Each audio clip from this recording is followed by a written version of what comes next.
Hello అండి. అందరికీ నమస్తే. Welcome to Subbu's kitchen. ఈరోజు వీడియోలో బీట్రూట్ పచ్చడి ఎలా చేసుకోవాలో చూపించబోతున్నాను. ఈ విధంగా కనుక పచ్చడి చేసుకున్నారంటే చాలా ఇష్టంగా తింటారు.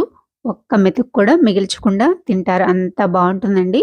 బీట్రూట్ అంటే ఇష్టం లేని వాళ్ళకి ఇలా గనక పచ్చడి చేసి పెట్టారంటే చాలా బాగా ఇష్టంగా తింటారు. తప్పకుండా మీరు కూడా ఈ పద్ధతిలో ఒకసారి ట్రై చేయండి. ట్రై చేసి మీకెలా వచ్చిందో కామెంట్ చేయండి.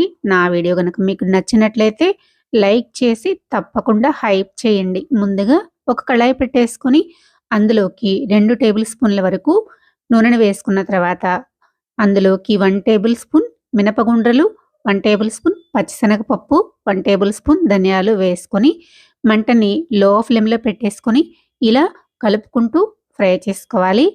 ఇవి ఇలా సగం ఫ్రై చేసుకున్న తర్వాత ఇప్పుడు ఇందులోకి కారానికి తగ్గట్టుగా 7-8 వరకు ఎండుమిర్చి వేసుకున్నానండి.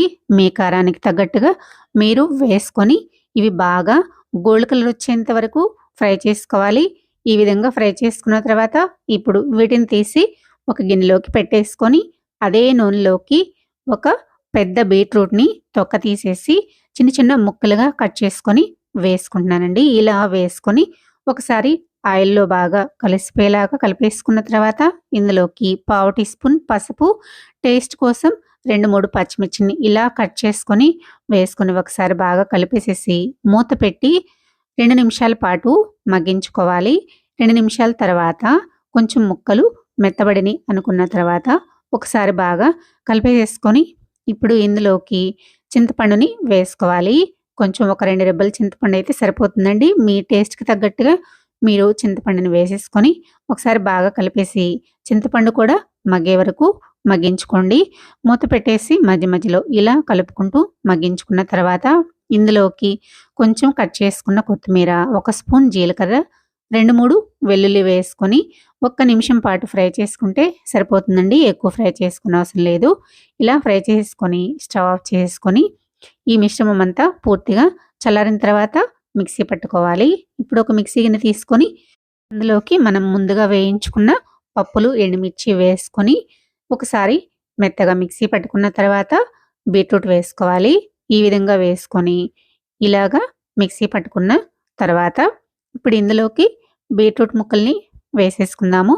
ఆల్రెడీ ఇందులో జీలకర్ర వేసేసుకొని ఫ్రై చేసుకున్నాం కాబట్టి ఇందులోకి ఇప్పుడు జీలకర్ర వేసుకునే పని లేదండి. ఇప్పుడు ఇందులోకి తగినంత ఉప్పును వేసేసుకొని ఒకసారి ఇలా మెత్తగా గ్రైండ్ చేసుకోవాలి. పచ్చడి కొంచెం గట్టిగానే ఉంటుందండి. మీరు కావాలంటే పోపు వేసుకోవచ్చు. లేదంటే ఇలా కూడా సర్వ్ చేసుకోవచ్చు. పోపు వేసుకుంటేనే కొంచెం టేస్టీగా ఉంటుంది కాబట్టి పోపు వేసేసుకుందాము. మనము బీట్రూట్ ఫ్రై చేసుకున్న అదే కళాయిలో 2 స్పూన్ల వరకు ఆయిల్ వేసేసుకొని ఆయిల్ హీట్ చేసుకున్న తర్వాత ఇందులోకి పోపు దినుసులు వేసుకొని ఒక ఎండుమిర్చిని ఇలా కట్ చేసుకొని వేసుకొని 2 వెల్లుల్లి రెబ్బలు ఇలా కచ్చాపచ్చాగా దంచుకొని వేసుకొని ఇవి మొత్తం గోల్డ్ కలర్ వచ్చేంత వరకు ఫ్రై చేసుకున్న తర్వాత కరివేపాకు ఉంటే వేసుకోండి.